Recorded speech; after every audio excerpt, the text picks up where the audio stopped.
All right. Good morning. Wednesday, live here on the Gareth Cliff Show, the Real Network. And you're here with me and with Jack Montlante. Good morning. Good morning, comrade. How are you, comrades? Did you have a good weekend, Chief? But the weekend is long ago. But we've got a nice long weekend coming up this week. Yes, sir. Yes, thank you, ladies, for being ladies, a thing you had no choice in. Yeah. You were born as women and you get Friday off. But guess what? We do too. So we're not complaining. So happy Women's Day to everybody in South Africa who celebrates that public holiday on Wednesday. It's just about the only thing in August that makes August tolerable with the wind and the cold and the everything else. Yeah. So, I mean, if it's almost interesting, given the fact that most women wear skirts, August is the worst month. It's not a good... you know what I mean? To celebrate women. I think that's a travesty. But nonetheless, they decided to march to the union buildings in August. So well, good for them. You know, they didn't let that stop them. Exactly. It's fantastic. Sophie and all those ladies. Sophie De Beer, what was it? Yeah, something. Anyway, so it is a Wednesday, and that means we've got lots to get to. We're going to talk to the authors of a great book just now, and for all those people who love the killers, the serial killers, the murderers, the CSI stuff, all of that stuff, it's fantastic. We got two amazing people coming in to talk to us about South African serial murderers, and we have a lot of them, sadly. I don't know if that's something we should be proud of, but we've got so much in this country that Nicole Engelbrecht and Brin Hodgskiss have been able to write a book about it, and we're going to find out all about that. So that should keep you glued to what you are currently watching or listening to. We also have a little discussion later on about conscious leadership. So I think this will be interesting because, you got a lot of people talking about what it's like to run companies, what it's like to run governments, businesses, families, whatever else it might be. And the word leadership has been so bastardized by so many people that... Similar to genius. Yeah, I think there are so many people who occupy offices all over the world, but are not leaders. So I think it's really worth getting into what the difference is. That, for me, is an interesting subject, and I hope it will be for you as well a little bit later on. We'll speak to Dr. Pepe Marais, who, of course, is the co-founder of Joburg. We'll also speak to Gareth from Vuuren, who's the founder of Wrapped Creative, and we've got lots of interesting things to unpack with them later on. We've got some news to get to. We're going to talk about where swear words come from. Jack has been doing his research, because we use them so often on this show that we thought we do. May as well figure out where the hell they're from. And truthfully, I was a little bit annoyed at how sensitive people are to these four-lettered words. People are hugely sensitive. Sure. I mean, it used to be just like grannies. And believe me, it comes up all the time because on this show, we are not forced to comply with broadcasting standards, which I did for a whole 15 to 20 years of my career. And I managed perfectly well. I didn't feel hemmed in by it. I didn't think, and my least favorite criticism of people who swear is, well, you just don't have a very good vocabulary. I'm like, no, actually, I've managed very well to not swear for most of my career. The fact that I do in my private life is not a lack of vocabulary. It's the opposite. It's that sometimes the best word for something precisely is that. Fuck. Yes, precisely that. And like, there's different ways in which you can explain something to someone or express something to someone. Like if I say to you, Gareth, I think it's time you put your life together. That doesn't hit the same as, dude, you need to get your shit together. You know what I mean? Right. Sometimes you just have to get it out. I always wonder what those terribly suitable people who don't swear do when they are hammering a nail into a wall and it hits their thumb. I mean, I know the expletives just roll out of me, right? So I wonder what like some very suitable, very community-oriented, church-going, decent human being says when that hammer smacks into their thumb. Do they go, good heavens? Yeah. Oh my gosh, what do they say? And if they do manage to, in that moment, be as composed as to not allow themselves to swear, then I congratulate them on that. Yeah, it's actually pretty commendable. Sure. I woke up this morning and had a fun fight with a socialist at like 4:40, which is always the best way to wake up. Somebody I've never met before, like, starts going at me about stuff I've been posting on. I mean, I thought the point of posting what you think and saying what is on your mind. That's one of the reasons to have social media. Yeah. I'm not doing it because I want to curry favor with anybody or because I could care less if you follow me or not. But if you are following me, hopefully the reason you're following me is because you are interested in what I'm thinking. Anyway, this guy, I don't know, he must have been like stewing all night or whatever, but I found this message in my inbox about American politics and how wrong I am about the Democrats and how Kamala Harris is just marvelous and Joe Biden is totally lucid and the new VP pick, guy called Waltz, he's just fantastic, even though this guy who's writing this to me knows nothing about this dude from... So this person just decided to wake up and lie. Well, I decided to tell him that I thought, without knowing anything about him, he lives in London. It says in his bio, closet socialist. So I'm not putting any label on him that he hasn't put on himself. But this is the kind of person who you don't need to start your day with that person. That's why I'm wondering why you gave him a moment of your time. I replied, I said, you know what? It's not my fault that reality is brushing up against what you consider to be like virtues and that you're losing on that front. And I blocked him. I know it's very petty, but I don't need to fill my day with misery. And if he wants to, I mean, I could choose violence, but I've chosen not to have any of that. So I got out of that one nicely, arrived here, got a nice cup of coffee, ready to start my day. We talk about serial killers, murderers, the real problem. And then I see it's not just me who's having to put up with this stuff. Poor old Gayton McKenzie. I mean, I don't know why, but it seems like all the people I really loathe and detest online hate Gayton McKenzie. So that makes me like him more. It's like there are two people at the moment who are a good litmus test for me. If you really hate Gayton McKenzie in South Africa, because he's one of those people who speaks his mind. Sure. I don't agree with everything Gayton says. I also have my misgivings about some of the stuff he talks about. And there are occasions where I go, ooh. But by virtue of the fact that he actually says what he thinks, he's not doing what everybody else on the internet seems to do a lot of the time, which is to lie to see if they can be popular. Sure. I like that about him. So Richard Poplack, who used to be a journalist, said Gayton McKenzie is a dumb prick and he should never have been made a cabinet minister, which first of all is just great for journalism because, you know, we're told the fourth estate is so necessary and it's such an important bulwark against, you know, the abuse of power and freedom of information and all of these things. That to me is just such a powerful, you know, summation of so much of what's going on around us. It's such a great indicator of how journalists are above the fray. They don't get personal. Of course, I'm being as sarcastic as I can possibly be, because for you to say someone is a dumb prick is not adding any value to the conversation. But I don't need to point that out because Richard Poplack lost his mind a long while ago. I used to have him on the show all the time. Yeah. Now, I think better for him to go to a mental hospital. Anyway, Gayton said, one day when I'm no longer a minister, I shall answer you. Now, you know what that means. Yeah. I'm going to fuck you up. Yeah. Right? And I'd like to see that fight. I actually would like to see that fight. We're going to meet up on Saturday morning. As someone who is pro-free speech and doesn't like government, and since Gayton's now a government minister, doesn't like government abuse of people, he's doing the right thing. He's like, one day when I'm no longer a minister, but let's have this chat again. Man to man, then we can have that fight. But right now, he says, I will abide by the code of conduct for ministers. That's a perfect answer, right? Can you imagine? I wish you all the best in going around calling people dumb pricks. Salute.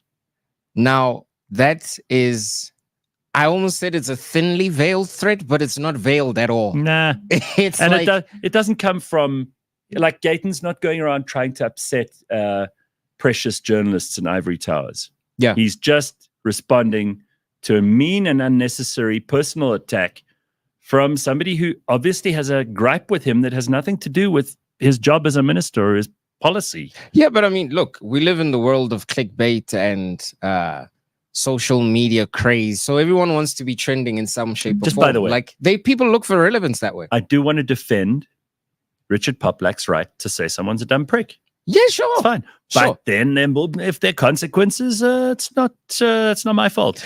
Not Because even that's what if. people say. That's what people say when they're not pro-free speech advocates, right? Mhm. When they don't like free speech, they go, yeah, there've got to be consequences, and everything that I don't agree with must be hate speech. I'm like, no, well, not really, but there are consequences. Yes, There's always consequences. in fact, anybody who is going to go on social media this morning and say what they think, or who's going to join us in the comment section, which is a vile and terrible place, then I welcome you. But there will be consequences. Like we will call you out for terrible comments in the comment section. Yeah. You better be ready. Oh, I tell you, it's going to be so much fun. Listen, everyone's fair game. I've also been checking out some of the comments on the clips that we post from the show and stuff. Oh, yeah? Hey. Let me tell you something. You shouldn't do that. No, let me tell you something. All of these people that claim to... so the worst kind of people that I've come across are the ones that always espouse to how kind and nice they are as human beings. Oh, yeah. And it's like, how? What happened to the niceness, guy? What happened? It seems you're actually showing who you really are. No, it's this entire time you're just virtue signaling. It's like a total lack of self-awareness. I think they know exactly what they're doing. See, it's a bait and switch. Like, you know how this is a terrible example, but I'll use it anyway. So you see, like, you're saying that they're self-conscious frauds. Yes. Okay. That's exactly what they're doing. Okay. It's like those white panel vans that drive around trying to give kids sweets. They're like, no, I'm just trying to make the kids happy. But no, we know exactly what you're doing. You're just a disgusting human being. That's what it is. And the fact that you can hide behind your avatar and you think you are anonymous. In fact, Monday's show was a great indication of how, whether you like it or not, you're not that anonymous. We can hunt you down and find you. Oh, yeah. You're talking about Brent Lindeque. Yeah. Brent Lindeque was on the show on Monday, and he's been stalked by someone who he didn't know from a hole in the ground on social media. This person was like vituperative and mean and nasty and vicious and made death threats and all kinds of things. So he said, cool, I'm going to get a lawyer. And they went to this little prick's house, and he like lives in his mother's basement, as we could have predicted. And he's been served with an interdict. And if he tries to contact him again, then he'll be arrested and go to jail. And what did he do? He burst into tears. Of course. Which is what always happens. Of course. So, whenever you stand up to a bully, that's typically what happens. Raven points out something I think is really worthy of discussion. And I don't know if we're going to have time for this today, but toxic positivity is a manipulation tactic. Yes, sir. And there is such a thing as an abundance, a dangerous abundance of compassion too. Yeah. We don't talk about that enough, but it is a feature. Actually, it's a bug. It's a bug, not a feature, of modern society, that people who are overly compassionate or present themselves as overly compassionate, because they're not really like that. They don't actually care about anyone but themselves, are actually doing huge damage to society. Yep. They're the sort of people who will say, we must stop hate. And you're like, there are some things that it's absolutely right to hate. Yeah. You know, like child molesters. I mean, I really hate child molesters, and I don't care who knows it. And you actually don't have to think twice about it. Fat people. I mean, I really do. And I don't care who knows it. Okay. I'm going to step away from that one. I'd say if you are obese, think about your life choices. Don't go there. Let's just think about your life choices. You know what, James? Edit that whole part out of the show. All right. So in the comments section, a couple of interesting things here. First of all, Bakabantu is back in the comments section. Hey, BQ, welcome what's back. happening? Good to see you. And then I see somebody says we had a 5 earthquake. So it's 5 on the Richter scale a couple of nights ago in Wellington. That's interesting. That's in New Zealand. From Raven, yeah. I also see this. The word journalist should be used very carefully. They're mostly clickbaiters, copy and pasters, and Twitter researchers, from Tracy. Yes. I mean, look, I will say, I used to really, really like a lot of what Richard used to write. And he was kind of a bit gonzo. You know, Hunter S. Thompson vibes. It was fun to read. And I think he still has that. I just don't understand how, like, this mad detestation of a certain kind of politics throws people off of where their talents lie. Like, I'm not a journalist, right? I've never been a journalist. I didn't study journalism. I don't report the news. I am an entertainer, so I don't have to comply with these strictures that are put in place by people like Anton Harber. But you do if you're a journalist. And if that's how you want to be, then those are the rules that you've set up for yourself. And you can't then get upset when the rest of us call you out for speaking with forked tongue. It just doesn't reflect well on you. There's a pendulum swing, says Bakabantu, with disagreeing that leaves you to arguing for the other side, whether you believe it or not. The trappings of being against you just end up being for, and okay, then it cuts off. Sorry, that was a stupid thing to read. Makes no sense at all.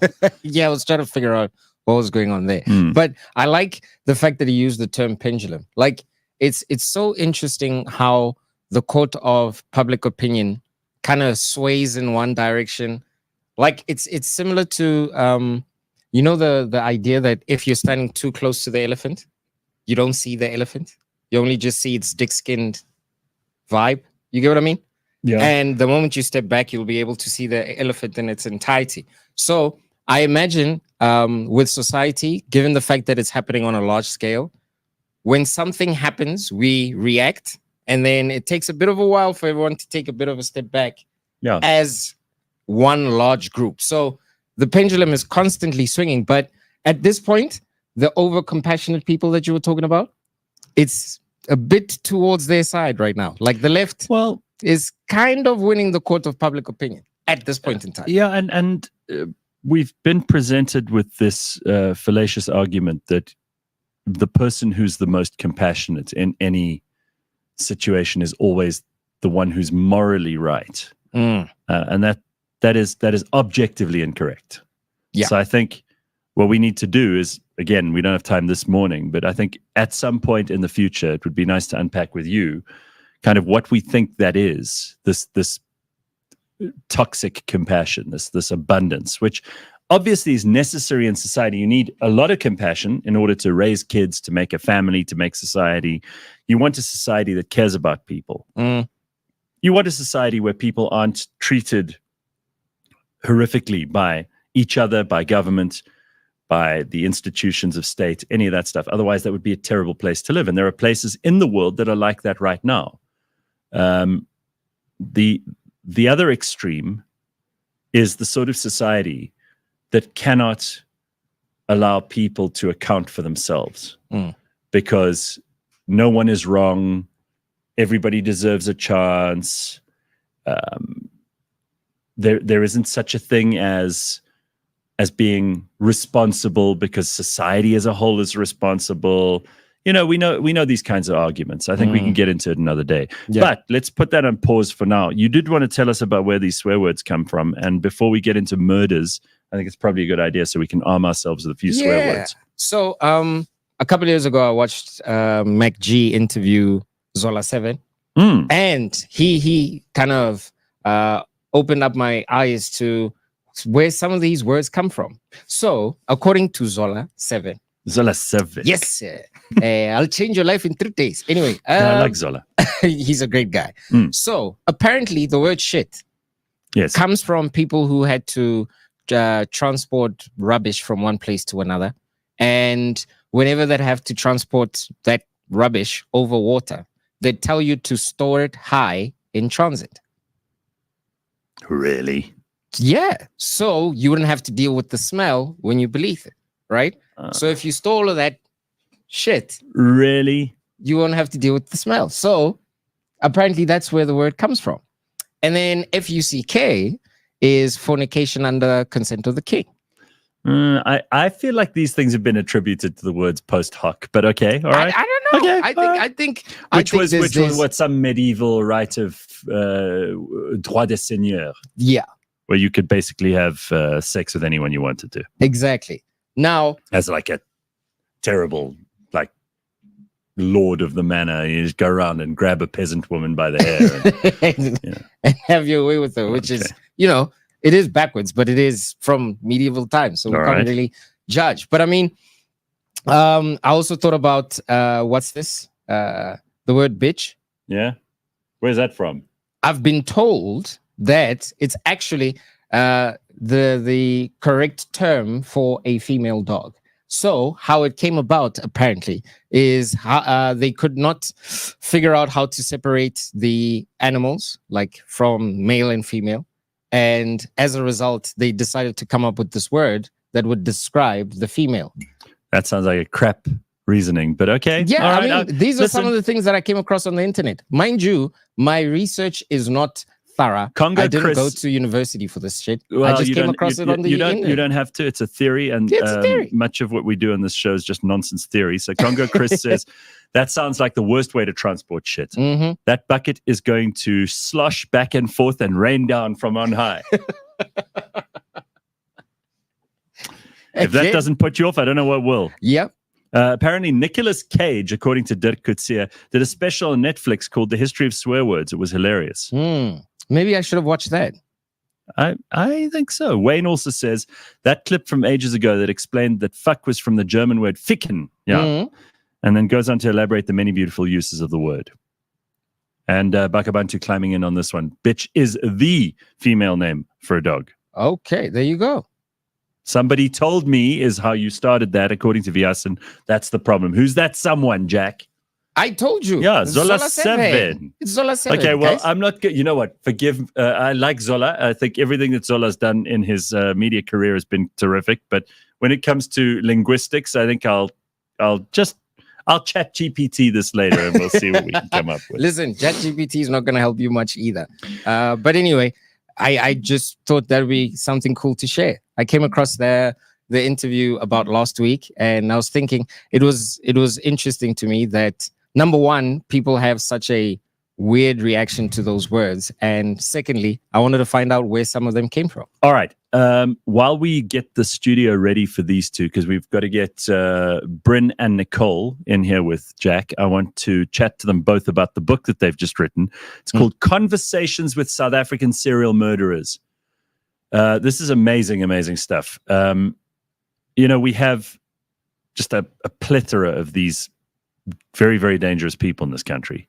And it appears to me that there are at least two people in the world who are not scared of sitting down and speaking to them. So these are the words I'm about to read you of one of South Africa's most terrifying serial killers, who spoke to psychologist Brin Hodgskiss in the bowels of the country's most secure prisons. Hodgskiss interviewed several of the most notorious serial killers in his recordings, and Nicole Engelbrecht eventually had the gumption and the brilliance to decide to put these things down into a book, which I think is what we're going to hear about now. So I'm going to start off talking to Brin. So first of all, you've got an amazing story here because you have worked in SA and the UK with the police on investigations tackling everything from burglary to terrorism, murder, and rape. He's published in international journals as well as presented academically on TV and radio on the subject of serial murder. Why are people so fascinated with serial murderers, Brin? I do not know. Yes, you do. But I was, you know what? It's like, for me, the journey began when I was a student. Right. And actually, as I say in the book, it's like standing over the body of a dead schoolgirl and had her throat cut ear to ear. And I was part of a team that was helping to consult the police on, how do you profile someone who's done this? Right. And standing over that body, you get this amazing wave of a combination of sort of anger and motivation. It's like, actually, I can do something about this. So then when the opportunity came to say, well, actually, the South African police want to research this more, can we get a student volunteer to go into the prisons and actually interview these guys? I was like, yeah, I'm up for that. You're very brave. I just want to read that sentence that I was going to read, and I got distracted. But these are the words of one of South Africa's most terrifying serial killers, right? It goes, if you made me angry, to me, for that anger to go away, I have to get hold of you. For that anger to go away, I have to do something to you. So who said that? Well, what I've had to do in the book, because I collected this as part of psychological research. And kept them anonymous? Kept them anonymous. Okay.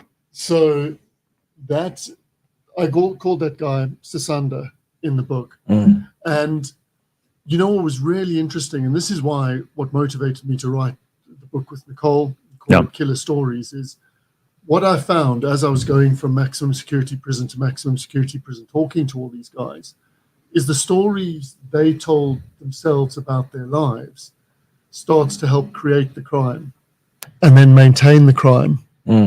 And so it was those stories, I think, actually, let's see elements of the stories that each guy has that then helps create the crime. And for Sasanda, like that, the quote you read out captures it wonderfully. Because, it's chilling. It is. And because he was telling himself the story, it was like, to be a man, he said elsewhere, he says, to be a man, I have to dominate. Sure. You know, so it's fine for me to have lots of girlfriends, but not fine for the girlfriends to have anyone else. And if I find they did, I have to do something. I have to get my hands on them. I have to hurt them.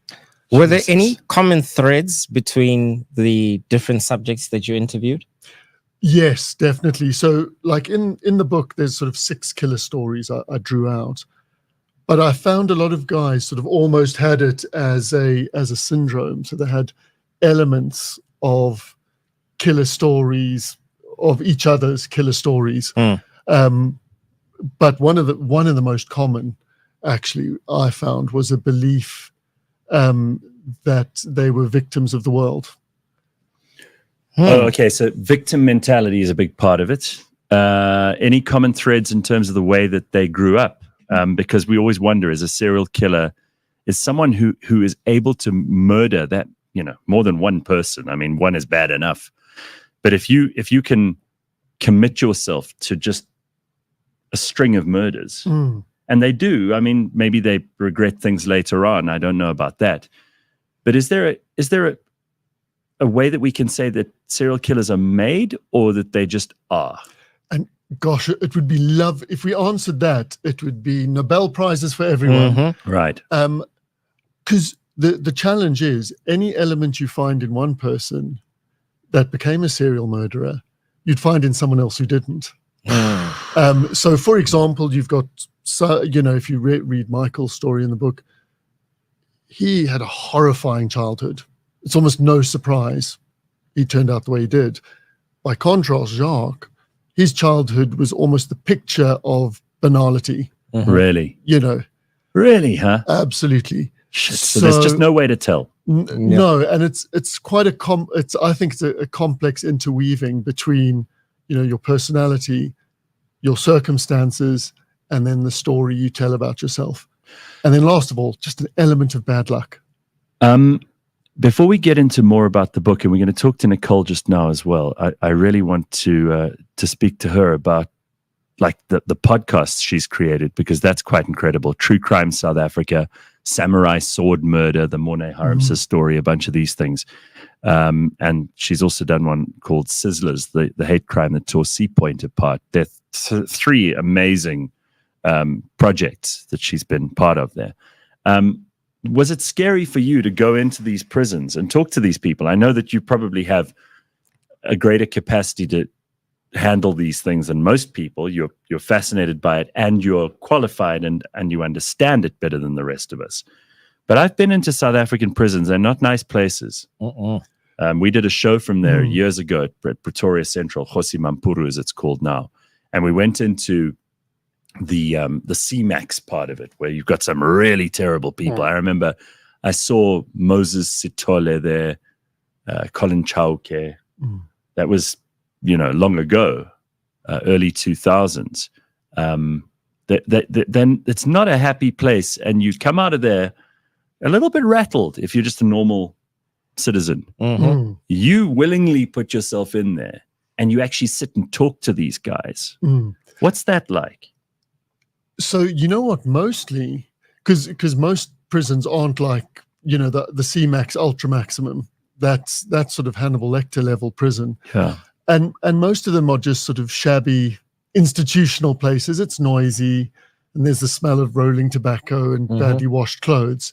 And mostly I'm speaking to the guys, sort of most of the distance Jack's away from me now. So my focus in the interviews at the time, and I was much younger, was don't screw it up. Oh, wow. Just Wow. make sure you maintain a positive, maintain openness, keep the relationship going, keep the conversation going. And that's sort of the main focus. And it's only afterwards sometimes I realized, they weren't talking about sort of having lunch and deciding, do I want hot dogs or hamburgers? They were talking about killing someone. And then your sort of judgment, your moral judgment, which you've had to disconnect for a second, clicks back in. You're like, wow, that's quite heavy. The subject matter that you were interviewing these guys about, did it make it like my mind goes to, can you even trust what they have to say? Like if someone is willing to continuously kill people, taking them at their word or what they say at face value is tough. Yeah. So each interview was a bit like a mini investigation. Okay. So, I would find their case file. I would go up to investigative psychology in Pretoria and copy that out. I'd then try find the investigating officer and have a chat with him. And they were hims back in that day. So then by the time I rocked up in my second-hand Jetta at the prison, I knew something about the guy I was going to speak to. Right. And a couple of guys complimented me on my research. It's like, hey, you've done your background on me, because so then you can find the contrast between what they say and what was done. I want to bring Nicole Engelbrecht on because she's the co-author of this book. And I don't know which of you two came up with the idea first, but I'm sure that South Africans are going to be absolutely gripped by it. So, Nicole, first of all, congratulations on your podcasts, which have done so very well. And I think you have figured out that we're a country that is absolutely fascinated by this stuff. And the stuff you've been involved with and the kinds of investigations you've done are truly the things of like nightmares. Did you come up with the idea because you just knew South Africans would be fascinated, or you yourself the one who's fascinated? I'm kind of curious to know that before we even get started. Morning. Thanks so much for having me on. That's a pleasure. I think a little bit of both. It's a topic that I've been interested in probably most of my adult life, is sort of the true crime genre. And most definitely, when I started the podcast, I figured it was going to be a hobby. But it was also really, I started it because there was nothing in the South African space telling South African stories at the time. And firstly, I figured that South African victims of violent crime really needed their own voice, and I saw what other podcasts were doing. Right. But I could also see that there was if you want, a demand for it. I could see on YouTube channels and podcasts South Africans asking, why don't we have something like this for South African cases? So, tell me quickly how you and Brin got to work together. How did that happen? So interestingly, it's actually exactly 5 years today that Brin answered a tweet that I sent out. I found his paper online, and as I'm wont to do, I read all 600 odd pages of it because it just fascinated me. It's not common to find real research like this that's face to face with serial killers. So I was fascinated. And I thought at the time maybe we could do a podcast on it. So I tweeted him, and exactly 5 years today that he actually replied to me on Twitter. And over the last 5 years, we sort of bounced back and forth ideas about what we could do with this research, and eventually came up with the idea for the book together. I really think it was very much a joint project all along. Robert Cunningham says in the comments, "Congratulations, Nicole! Super to see how you've won. It's really inspiring." That's it's awesome. And Bitcoin But says, "I actually met the Modimole monster." So you've obviously you've done this incredible book about the samurai guy, this Krugersdorp dude.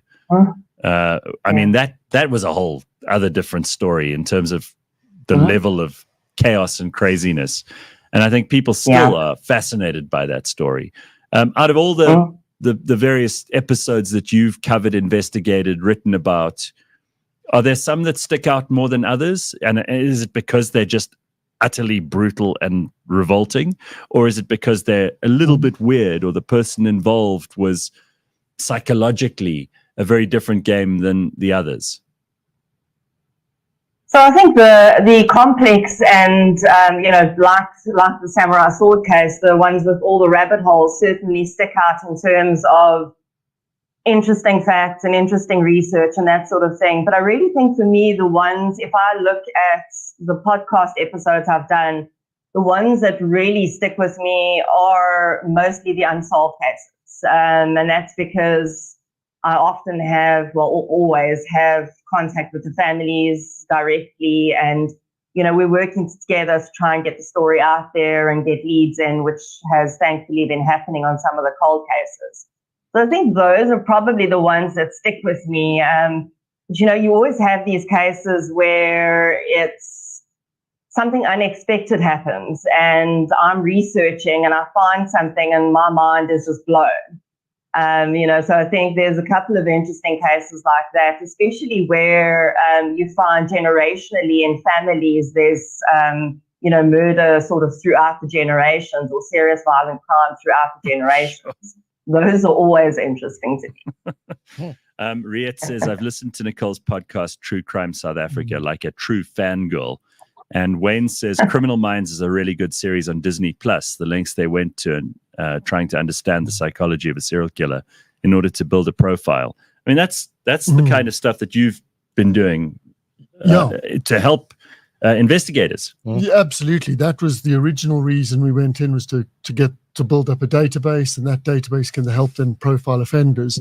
But I do just need to say, like, when Nicole tweeted me, I was impressed she read the PhD, which is there's probably about 6 people in the world that have actually slogged through that, and one of them's my mom. But also what I really liked was the ethical core to what she was doing in True Crime South Africa. Yeah, it was very much being victim focused. It was very much about research. So when we started to bounce ideas around, I was like, actually, I've got all these audio tapes of serial murderers from 15, 20 years ago that I've never listened to. She's probably the right person I can share this with, because of that ethical core and that focus on sort of being very careful about telling the right story and doing that diligence. So huge praise to Nicole. On the matter of other investigators here, Catch Me a Killer by Mickey Pistorius, Loretta says, was brilliant. Did Brin ever work with or learn from her? Yeah, Mickey was who I was working for when I went into the prison. So it was, Mickey was like, I needed someone to go in and help me do the research. And so, so in I went. And on Strangers on the Street, some of the source materials from the interviews I did. Do either of you have an idea of whether or not, I mean, we know South Africa is a really tough place. There are people who are really living in survival mode 24/7. That's not to say that people have more of an excuse to be serial killers and murderers, but is there any kind of unique characteristic to a South African serial murderer that we don't find anywhere else? I did do a comparison in a previous paper between, because South Africa, I think and it's always hard to get precise figures because a lot of getting precise figures depends on police noticing. Yeah. But South Africa was sort of number 2 or 3 on the world charts, USA, Russia, South Africa. Sheesh. I don't know if we want to be on the top of that chart. It's not a chart you really want to be topping. But for some reason, I knew the USA was on that list too. Yeah. But I think that, and it's really complex to understand because some of it comes down to actually just opportunity. So, for example, when I moved to the UK and started working in the UK police, I remember working in the South African police, chatting with a murder detective and asking, how many cases do you have, live cases, on your case file? It was like 12. And I was like, that's quite a bit. Went to the UK and was doing my basic training as an intelligence analyst. Like the number of officers they put in the first 24 hours of a murder case, one is about 200 on a single one. Well, you can see it whenever there is one of these murders. There was one earlier this year, and it was all over the news all the time. And we would need 200 channels in this country Yeah, to be running concurrently to be able to give it the kind of attention that one got. So some of it just comes down to resourcing and guys being caught quickly. I mean, I did find like South African serial murderers. This is where, and it's partly what like helped motivate to write the book, is a lot of the stuff you hear in Hollywood just didn't chime in real life. Yeah. And I could hear the young Brin on the tapes getting a little bit like worried, because I'm like, these guys aren't coming out with these deep and complex sexual fantasies. You know, that all the literature from America is like they've got to be harboring these things for years. No, sometimes it's just reptile brain reactions, right? And what I was hearing was like Sasanda going, well, I just laid, if you anger me, I lay my hands on you. Right. And he tells himself a story that's an okay thing to do. And that story builds. And eventually he's gone, okay, now I've killed someone. Right. I didn't mean for that to happen, but since I've done it once, and the reality is very different from the Hollywood. I think that's what fascinates me about serial killers, because more often than not, you find out that the first time they kill someone, it's sometimes in self-defense or, as you're saying, the reptile brain reaction. Yeah. But was there anything in your research that kind of indicated the willingness to continue down that rabbit hole? Excuse me. It depended on I think it sort of depended on the person. And well, that interplay between the victim and, so for example, Jacques, he got no pleasure from killing people. He's just like, well, I was raping people, and then one of my victims, I turned the light on, and she saw my face, so I shot her. Jesus. It was just straight elimination of witness. Other guys got a thrill from it and were like, actually, it's more mixed in with, it's early in the morning, so hopefully no one's eating their breakfast, but it got more mixed in with sort of, well, it really turned me on. This really did. And then I would just do it again because that was great. Nicole, what do you think it is? Because South Africans, I mean, if I think about it logically, we should have an aversion to these kinds of stories because there is so much of it around us. And yet it appears to me that we are as interested, if not more interested, than people from anywhere else in the world where things are, in inverted commas, safer and there isn't such rampant crime. What do you think of the audiences of your podcasts and the things you've written? So I think that there's probably for South Africans maybe an element of desensitization, because we've been exposed to crime so often and so much. There may be in consumption of this type of content, people are, perhaps not seeing these as real circumstances. That may be an element of it. But for the most part, I think what I've seen is really just pure human curiosity. Yeah. Everyone at the base of this is the mystery. And then there's also this element that I've seen, which I've understood exists in myself as well, and I think does in everyone consuming this type of content, where we hope to maybe find in these stories the answers to what makes us different from both the perpetrators and the victims. And that might not be the conscious reason we're consuming it, but I think that's got a lot to do with the fascination around the psychology, for instance, of the offenders.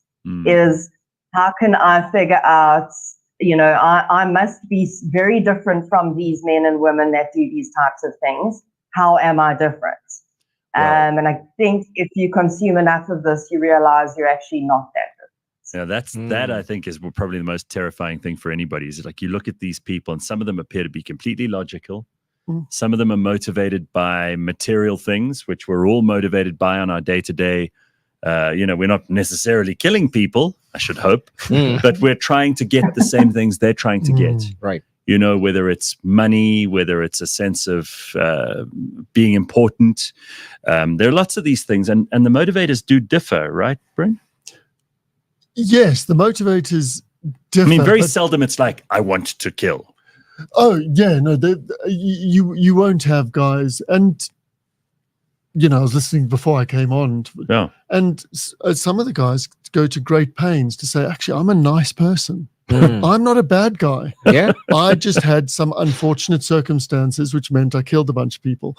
I know it sounds ridiculous when I say it like that, but they were in the way. I was trying to get across the road, and but what's also really interesting, and again, what inspired the book and the title of the book is like Killer Stories, was realizing that some of the stories these guys told themselves about themselves aren't that different from the stories so-called normal people tell themselves. Mm-hmm. So for example, I see Nicole's nodding her head. She agrees completely. For example, that victim narrative of saying, well, if the world's mean to me, I can definitely be cruel back. Yeah. It's, and it's actually disturbing. Like when I was writing it, you start to hear politicians, how they motivate their followers is so often by saying, you are oppressed, so get revenge.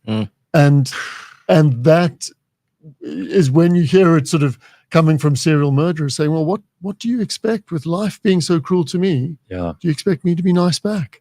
And that's, and that's sort of almost one of my calls to action from the book is, pay attention to your stories, guys, because much as it can motivate you, it can also trap you. Look at how these messages of you're oppressed and you're a victim are so en vogue at the moment. And you could see it spreading throughout mostly the Western world, funnily enough, the place where you would think, people had the resources and the ability to conscientize themselves to the fact that they're not actually victims in history. Now's the best time for you to ever have been alive. And in societies where largely you have rights and you are protected and there is a system that can look after you. And those are the very people who seem to be falling for this victim mentality more than anyone else. But there are 2 points being made here in the comments that I'd like to have both you and Nicole comment on, Brin. First one is that Bitcoin Bot says something about Nyaupe, but drugs are a big problem in South Africa. And we know a lot of killers, if they're not hooked on drugs, are certainly using them sometimes to make it easier for them to go through with some pretty horrendous deeds. Is it your finding that does play a role, or is that really just an accessory to what's going on? From the point of view of the men I spoke to in the book, accessory at best. Really? Not a core motivator. I think I'm just thinking through the case files as I'm speaking is that some guys did use drugs, but sometimes, one of them particularly, I'm thinking Michael, used it as a way to tranquilize himself, to say, I'm struggling to deal with life. It's probably better if I'm unconscious. I know certainly though and I know it's difficult to make comparisons always across countries, but in the UK, I found sort of working for the police there, drugs were a stronger element. But again, more as a material motivator. It's like, I'm hooked on heroin. I need money for more heroin. I'm going to steal stuff so I can get more money. And then, Nicole, if you have a go at this one from Wayne, he says, considering we don't have the death sentence in South Africa, my assumption is that some of these convicted serial killers will be released at some point. And that is the case. Some of these people have been let out. What kinds of things do we know about what happens to them after that? So really, I guess the parole system is something that I explore in my book Sizzlers, and it's a very important topic at the moment. When serial killers are, a lot of these guys will be getting multiple life sentences when they're sentenced. And what that means in South Africa at the moment is you serve 25 years in prison, then you become eligible for parole. If the parole system works the way it should, the parole board should be looking at the fact that this is a serial offender who is very unlikely to be rehabilitated. That's usually, said in court when the sentence and judgment is handed down. And that should be something the parole board considers. So really, if we're looking at a serial offender coming up for parole, if things, as I say, work the way they should, we should not be seeing these guys coming up, being released easily. However, we know, for instance, the man who's called the Station Strangler was recently released on parole. And the reason that happened was because he was actually only convicted of one murder. So in that sense, we can't actually call him a serial killer because he wasn't convicted of multiple, so there the parole consideration is different. And really, the fact is that we know that these guys there is almost 100% chance that they will reoffend. In every single sentencing of these types of offenders in court, the experts, the profilers, the forensic psychologists inform the courts that there is very little chance with elements of psychopathy and sociopathy that these offenders will ever reoffend. So it is extremely dangerous to let out guys like this onto the streets. And sadly, our parole system isn't set up to watch them either. So especially if there's sexual elements involved. Well, you've answered two questions in one there, because people are also asking about the definition of a serial killer. So that was perfect. Just one other quick thing I want to ask you, Brin, because we only have a couple of minutes left. But this idea that people who murder must be mentally ill. I mean, we're learning so much more about mental illness along the way. We're learning that there are different kinds of mental illness. There are different sort of disorders. There are some that are more antisocial than others. But the idea that people want to create a category of mental illness for murderers is really just society trying to abdicate responsibility for the problem. There have always been murderers. They're not all mentally ill. Sometimes society takes those people and uses them in armies or in gangs or wherever else. And there is probably a proportion of us, and you can't say them because we're all included. This is humanity. There's probably a proportion of us who are just okay with ending other of us's lives. Well, you know what? It's a horrible thought, but we got to deal with it, right? It's absolutely true. And there's been studies that have shown there's higher levels of psychopathy in certain medical professions. Apparently, apologies if there's any brain surgeons watching, quite high in brain surgery. Because you need a certain coolness emotionally to be able to cut into someone else's head meat, So, and I think you hit the nail on the head, is that as a society, we do abdicate responsibility when we categorize everyone as over there. And similarly, we abdicate responsibility when we condemn someone who might have murdered to eternal damnation without any hope of redemption. Because actually, we are then saying there's certain people that if you do a certain bad thing, we will definitely sort of chuck you away forever. The book ends with the example of someone, because all the stories in the book, the story didn't end well. And I was saying, is that really what we want to say about the role and you're not talking about the victims now, you're talking about the actual murderers. The actual murderers. Right. They all ended up in prison. You had a bad story. It got worse. Your life went down the pan, you're locked away forever. And again, thanks to Nicole, finding someone who did commit murders, but then over the course of 20 years, started completely retelling his story. It's an incredible journey, and I can't do it justice in the time we have. Redemptive? Absolutely. And not soft redemption, because I can already see Jack's face going, I don't know about that. Not in the case of Jack's like, just chuck them in the pile. And actually, but this guy, what was so interesting is he was merciless on himself about what he did. He apologized to every single person he hurt, and then he apologized to the family. Then he apologized to the town, and then he said, I'm going to die in prison. I'm never coming out. So now, my job is to work for charities to raise funds for the people I hurt outside. So, and the level of, and it was him, and I don't know if I said in the book, he was like, I don't trust people's words. They need the words, but then they need to act. And then I think it's that possibility of redemption, which again, society needs to pay attention to, because we can be lazy and doom people, or we can do what we should and sort of hold people to account, but then allow that possibility that people can rejoin the fold. I just wanted to find out from you and Nicole, on a personal level, like having to deal with these kind of things, it's that's no walk in the park. I mean, you're talking to murderers, like serial murderers.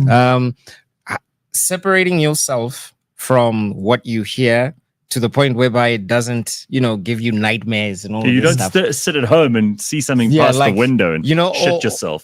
Or look at people in a suspicious way. Like, okay, that guy kind of is exhibiting a few traits that I saw when I was, you know what I mean? How do you guys separate your work from your personal life? Well, I'll pass to Nicole in a second, because Nicole's podcast is a lot of dealing with cases. I mean, for me, it's always been you focus on the job. And then when you've done the job, you separate yourself from that. But you do become very aware. And when I was working in the police, you become very aware that, beneath everyday society, there's a whole underworld of crazy stuff going on. But that is part of the appeal of it. And I think also that's why people often feel appealed to true crime, is you want that glimpse into that safe glimpse into the underworld, and then you can come back to your everyday life. Nicole, how about you? Yeah, I think so. I talk a bit in the book about how when I first started doing this and people asked me this question, I felt like I might be a bit of a psychopath myself, because I didn't feel like I was having this material wasn't having this negative effect on me that everyone else said it would. And, over the years, my understanding of why that has developed and changed. Personally, I think I'm very emotionally resilient. I've also learned to compartmentalize, which is what Brin was speaking about, sort of putting, the work in a box and then being able to focus on what you're doing. I think for me, I've been very lucky in the way that I've been able to focus on sort of the positive things that I'm getting out of this work. Firstly, helping to bring in, leads on cold cases, telling the stories of victims of violent crime, but also just my personal knowledge that I've gained throughout the years and how I've changed as a human being in really becoming more empathetic, understanding how, there's a very thin line between so-called good and so-called bad. And I think the more that I sort of cling to those positives that are coming out of it, the easier it is for me to cope with what is, let's face it, really traumatic and terrible material on a daily basis. Well, I'm going to congratulate you both again on this book. It is called Killer Stories. There it is. You can see it in front of Brin. Killer Stories, Conversations with South African Serial Murderers. The authors, Brin Hodgskiss and Nicole Engelbrecht, joining us this morning on the show.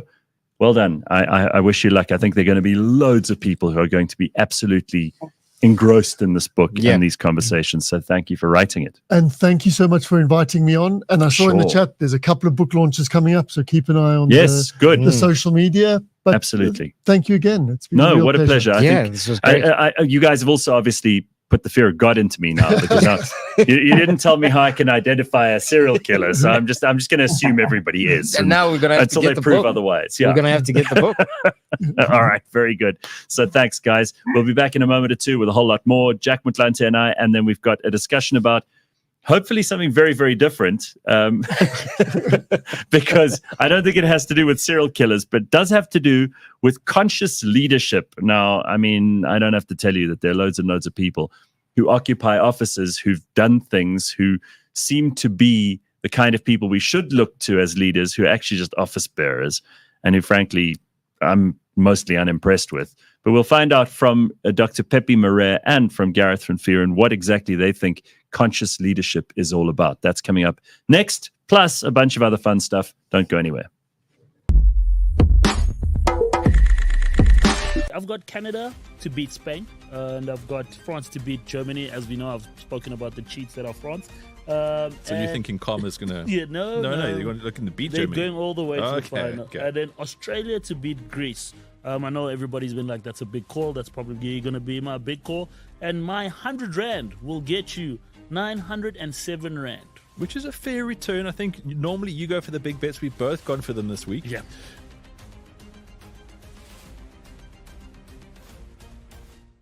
I haven't driven a hybrid car where things have gone totally wrong and topsy-turvy. So Yeah. that's what I would say. And your name? Well, hybrids are generally a little bit heavier. Yes. So that can impact things like tires and so on. But I mean, I think they're eco-friendly. They have good resale value. Manufacturing is slightly eco-friendlier. That is debatable, of course. Yes. But the fact that they charge themselves through regenerative braking, I mean, the fuel savings, for example. And I mean, you don't have to spend big on a hybrid. I mean, look at the Toyota Corolla Cross Hybrid. They're not expensive. If you're going for like a lightly used Toyota Corolla Cross Hybrid, then it's an absolute win-win situation. Catch us every Monday at 9 a.m. on YouTube and on autotrader.co.za.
Good morning. It is Wednesday. We're already at the 7th of August, and Friday is a public holiday. So if you are wondering why we're not doing a show on Friday, it's because you're not going to be doing anything on Friday either.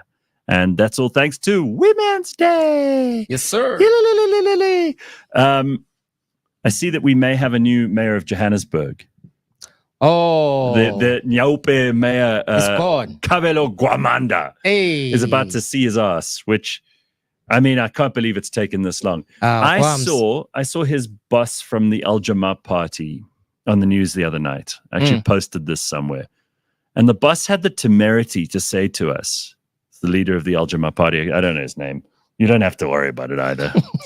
5 people in the whole of South Africa ever going to hold that office. But he said, it's very important that Mayor Gwamanda is allowed to continue his work. They're angling for him to be deputy mayor. Now, first of all, what the hell do we need a deputy mayor for? That's a good question. When the mayor's doing nothing. And second of all, what work does Gwamanda want to continue? He hasn't done any work. Half the reason they're replacing him, there are very few things that the ANC, Action SA, and the DA can agree on. But they all agree that this guy's cuck. So what work are they talking about in Al Jamaa when they say he's got to continue the important work that he was doing in office? Name a thing. Anything. Just the one thing. I'd love to know. Collecting the paycheck. Right. Apparently he had more bodyguards than any other mayor in the country. Why? Because so many people want to kill him? I wouldn't recognize Mayor Gwamanda if he walked past me in the shop today. Yeah, true. If I drove past him, the only reason I'd know it was him is because of the Blue Light Brigade. Yep. But if he drove past me without the Blue Light Brigade, I would be none the wiser. It's like they decided to send all the protection to the person that needed it the least. which is kind of an ongoing thing in this country. Anyway, the ANC confirmed that he was ready to resign, but that more time is needed to finalize agreements with some of the parties that they wanted to work with in the government of local unity. Gwamanda is expected to step down sometime this week after being in office since 2023. A special council to elect a successor is expected to take place next week. You know, when your record is that you've done nothing since 2023, we don't need to have meetings and councils I and was elections. just about to say that. We should just throw you out onto the rubbish heap that you came from. We don't know who this guy was before. We won't know what he's like after, and history will barely mention his name. At all. But history won't mention his name at all. And I think that is why so many people dislike politics and everything that comes with it. It's like everyone knows the right answer, but we have to sit through a committee just to get to what we knew from the beginning. It's like, what the hell are we doing? And by the way, I mean, Johannesburg is a really important place. You know, we've talked about Joburg a lot in this show in the last couple of weeks. We've interviewed people who've written books about it. We spoke just the other day to comedian Chris Forrest about how much he loves Joburg. You know what? This is a serious city that needs someone who actually can get shit done. Yeah. And I really think that we deserve better. Honestly, I think guys who are in charge of local politics need to understand that their primary responsibility is to the citizens of the city. Yep. We can't get billing right. We can't get water and electricity right. Eventually, people get to a point where they're like, well, why do we pay rates and taxes? What are we getting for it? Nothing. So why should we carry on paying for rates and taxes? Good point. We won't. And then once people have decided they're not paying, it's very hard to get them to come back. Yeah. And it's that civil disobedience that we were talking about. The mass civil disobedience that we need to bring up as, like, I mean, you know, e-tolls was a great example. MM says, don't be disparaging. He did single-handedly raise the value of Nyaope. Oh. Oi. Oh my God. Congo Chris says, I saw last night in the news that Joburg is 211 billion rand in the hole. Yo. But that guy is doing great work, right? Aljama. He needs to keep at it. He needs to keep doing his work. Yeah. What, wasting money. While this shit is still going on. Well done. All right. So let's turn our attention to some other things. Apparently, the National Assembly is still sitting with several unfilled vacancies by the MK party and the ANC. Surprise, surprise. Just want to congratulate all those people who voted for MK because they don't care that you voted for them. They just wanted the seats, and it turns out they didn't want them that badly. There are a number of vacancies that have not been filled by the MK party and the African National Congress. The ANC is still to fill the vacancy left by the resignation of accused Zizi Kodwa. You know, he's accused of corruption. Yeah. But that's only one. So let's not lump the ANC in with MK on this one because there's a bit of a difference. Okay, so Zizi Kodwa was there. Now he's accused of corruption, so he has to vacate his seat. But MK has got 5 seats open. Sure. After the parliament decided that the party's lists of members submitted were not compliant with the law. Some of the MK members that are still to be sworn in include the former Eskom CEO, Brian Molefe. Oh, my goodness. Also, Gazani Penny Kobane. Party Chief Whip Sihle Ngubane, earlier indicated that members of parliament who are still to be sworn in include Transnet CEO Siyabonga Gama and the Passenger Rail Agency of South Africa's chief, Lucky Montana. So basically, a group of people who have done nothing but rip us off and steal from us as a country. Yeah. These are the 5 members that the MK party wants to put in parliament, along with, of course, disgraced Judge John Hlope. And I mean, the fact that these people are allowed to resume seats in parliament, or even think that they're allowed to resume seats in parliament, is precisely why we have to talk about leadership in the next 20 minutes. Yeah. And we will. But I mean, Lucky Montana, Siyabonga Gama, Brian Molefe. When we talk about state capture and we talk about the Guptification of our government. These guys were like front and center in all of it. Yeah. If I were them, I'd be so ashamed of myself that I wouldn't show my face, let alone try to take a seat in parliament. Do you know what it is, Gareth? Like, it's like to have the hide of a rhino. If you are, let's just say you and I and James and Flex decided to rob a bank. Yeah. Ne?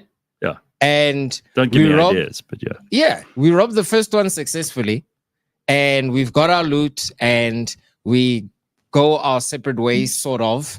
And at some point, all of us are realizing that our money bags are dropping a little bit too quickly. So they've spent some of the ill-gotten gains. There you go. So you think they see we a way need to prepare for the next one. Okay, all right. You've explained it. Now we're switching things up. Maybe we robbed a bank in Joburg. Now we'll go to Mpumalanga. Then from Mpumalanga, you know what I mean? Right. That's what it is. And ultimately, what it becomes is, you fucked up somewhere, you cover that fuck up with another fuck up and find another fuck up to put it. You get what I mean? Sure. You just pile them up. How disgusting. Yep. This is what we're dealing with. All right, let's talk about the hypocrisy budget. This is something we've brought up before, right? It's like you're allowed to, you have a budget for making mistakes and for saying stupid things. Yeah. You should have. Everybody should have. So in other words, you will be forgiven maybe 2, perhaps if we're generous, 3 times for being totally outrageous online or for saying something that is morally very questionable. But everybody should be given a chance, especially if you're young.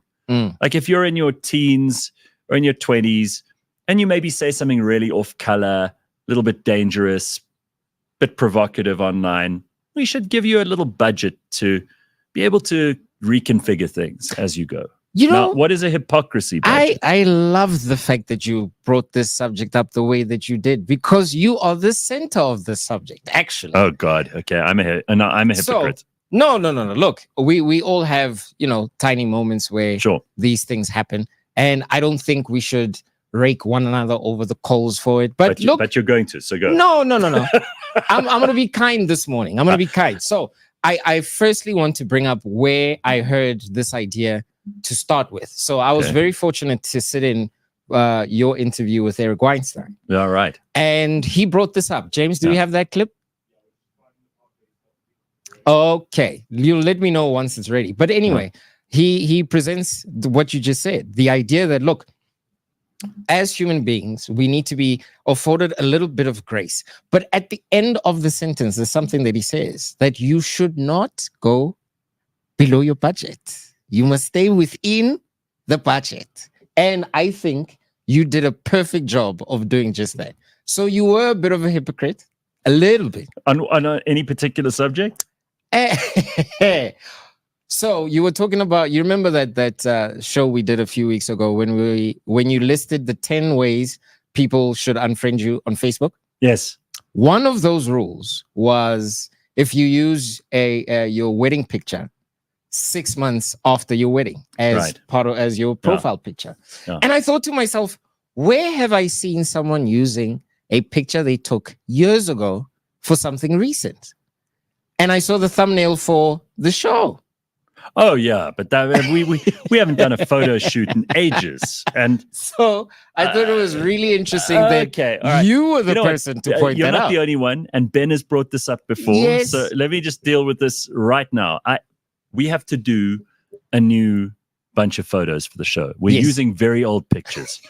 I agree, it looks ridiculous, but this is live right now. So you see what I look like, right? I'm not misrepresenting myself here.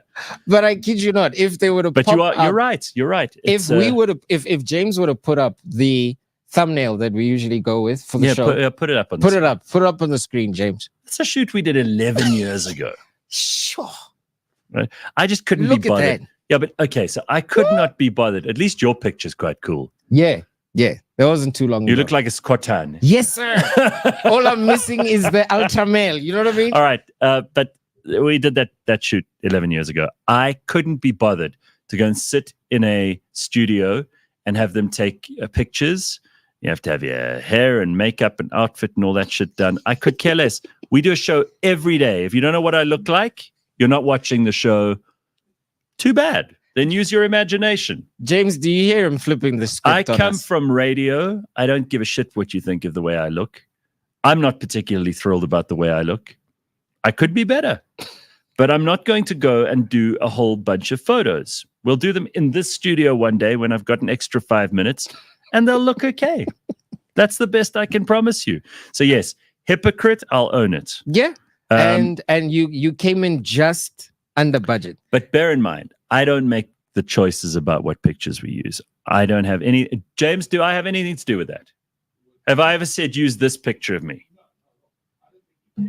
No. In fact, I'm so used to people using the very worst pictures they can find of me every time a story about me comes up online or in the newspaper.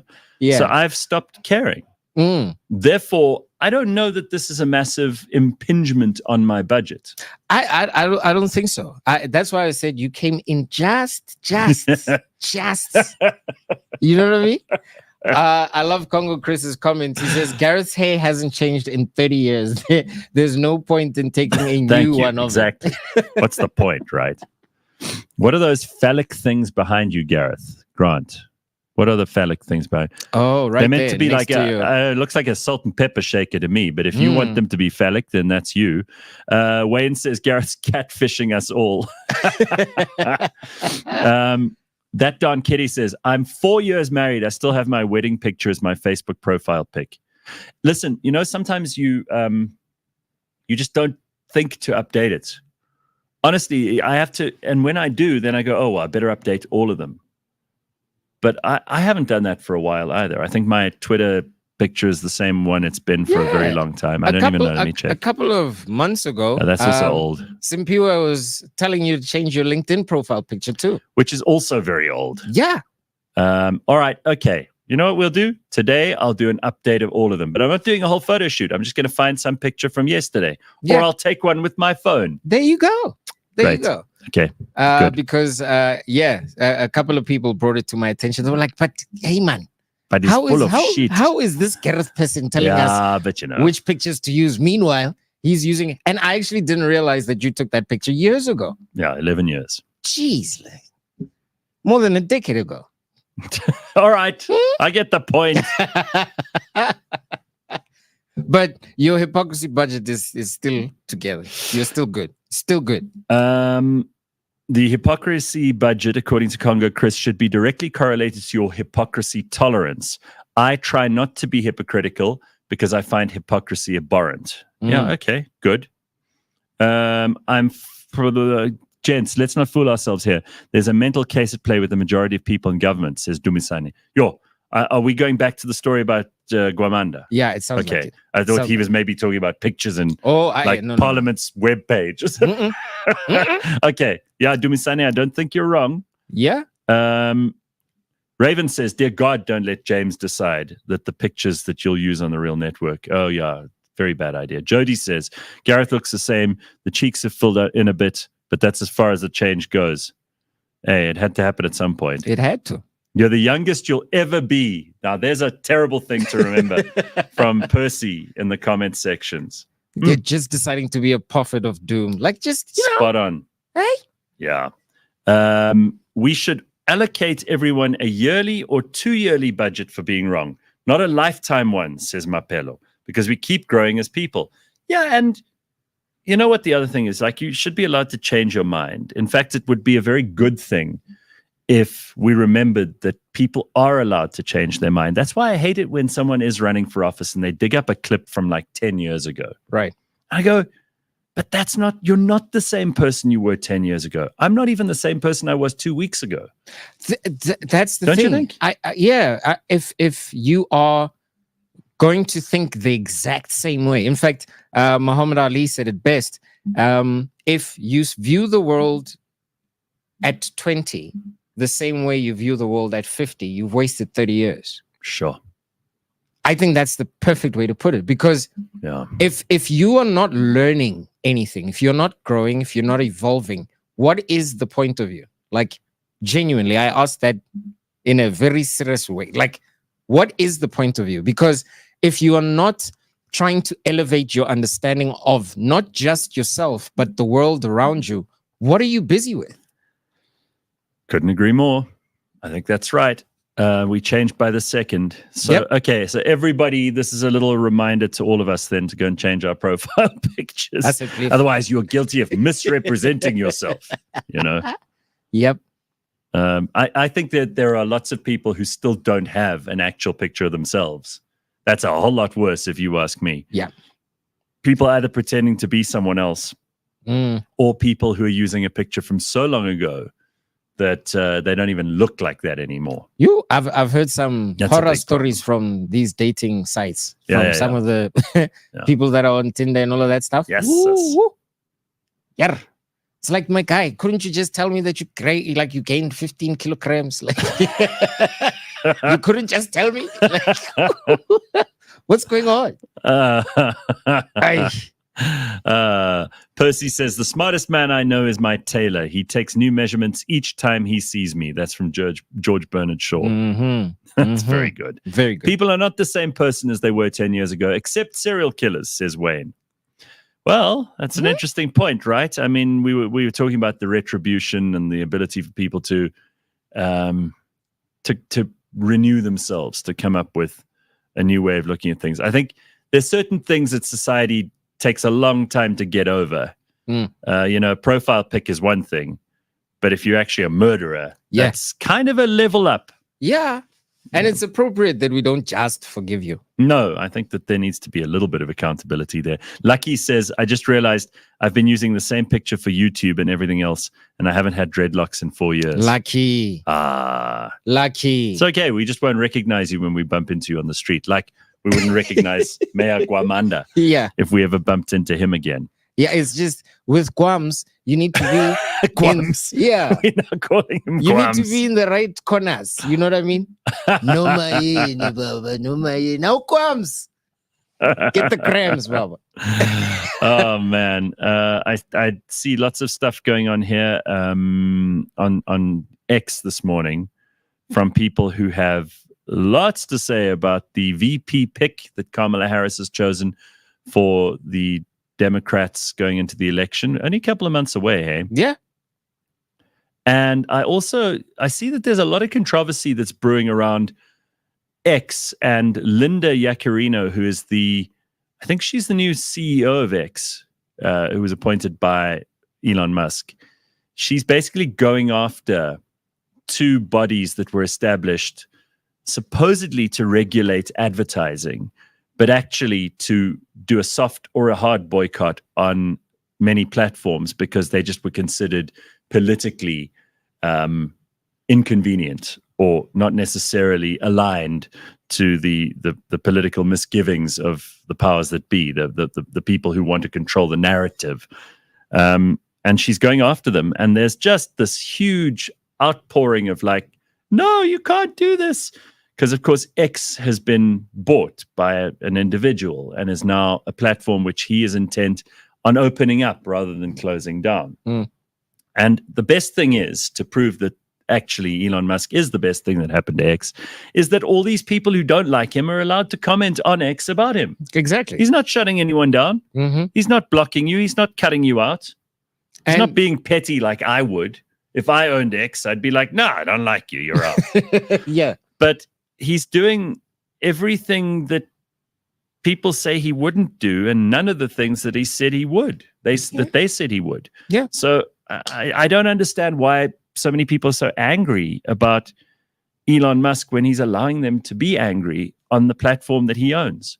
That's really nice of him. He didn't have to do that. Yeah. Like, I used to think people had a serious grip on the obvious. But they really don't. Like, it's. Can you imagine starting a business and letting people come into your business to tell you shit? Yeah, I don't think there's not too many people who'd be willing to do that. And Elon Musk pointing out the fact that free speech is something that the world needs and does not censor it at all. It just goes to show that he is who he says he is. Well, in contrast to him, British police are arresting people for saying kind of reasonable things online. So I don't know who's right and wrong here yet, but I do think that the UK is going through a massive series of complete. I mean, what's really going on there is that this is the UK coming to terms with a policy of open borders over the last 20 to 30 years, which has clearly resulted in something which the multiculturalists were not prepared for. And it's going to have to play itself out. I don't know the answers, but we're going to be watching it closely. Yeah. Be careful what you wish for. All right, Jack, thank you very much for being with me on the show this morning. It's been good, man, as usual. Don't miss Jack McClancy's own show. He'll post that in the comments below. And we've got a little conversation about conscious leadership, which I've been looking to have for a long time. And we've got to have Pepe Marais back on here because I haven't spoken to him in ages. And he's been doing a lot of work in this field. In fact, the last time I think we had you on, Pepe, was probably about 2 years ago, sadly. But he's back and he's been empowering business leaders and teams to find their purpose through conscious leadership. He's, of course, the co-founder and group chief executive officer at Joe Public, the ad agency. They've done amazing stuff over the years. And with him, we've got Gareth van Vuuren, who's the founder of Rap Creative. Both of them have very strong opinions about conscious leadership. What is leadership? What are we going to do to make it better? And I think it's really great to have the two of you here. So first of all, nice to see you, Pepe. Nice to see you, Gareth. Yeah. Look, you even wore the same colors. What happened? Your mic went flaccid there, G. There we go. Just tighten it up on the side. There's a little, yeah. So nice to see you. Excellent to see you, Gareth. You're looking very distinguished these days with the silver hair. I just shaved my little grey beard to look a bit younger because I knew I was seeing you and you're not aging. So well, listen, what's going on? They just gave me 20 minutes of shit about not updating my pictures because I'm looking much older than I am in the picture. They were done when you were about 21, though. Yeah. It was 11 years ago we did that photo shoot, so we got to do a new one. So, guys, there's a lot of talk about leadership. I think we must just start off by drawing a distinction between leaders and people who occupy offices, because both of you have started up businesses that really are about people. And if you're not a real leader, there's no way that you get to do that. What do you think the difference is between leadership and being in a job or having an office or having a title? And where can we draw the distinctions immediately before we get into conscious leadership, which is a whole level above that? You want to go first, Pepe? Gareth, I said it early on to you before I speak to leadership, because your show is going to be viewed and people that I lead will see it. Right. I have to acknowledge I'm a long way from the leader I used to be. I mean, speaking about shouting back in the day, old school. But I'm still a long way from where I want to be. So there'll be two camps of people who have worked with me, people who find me incredibly inspiring and people who find me a little bit quite hard to manage with. Okay. So but then we were talking just earlier about how people are changing all the time. Yeah. So so is leadership. 100%. So I'm in flux. If you ask me, geez, what is a leader? I'm instantly going to go to my experience of current leadership, because it is more about being aware of your actions and your impact on other human beings. That already goes into the space of a more conscious leader. Before this concept, there was also the servant leader, which is a leader that's there to really serve the output or the result or the growth of other people. And more interested in serving people than just serving themselves. That's already like a step further. And if you go back before that, what were leaders?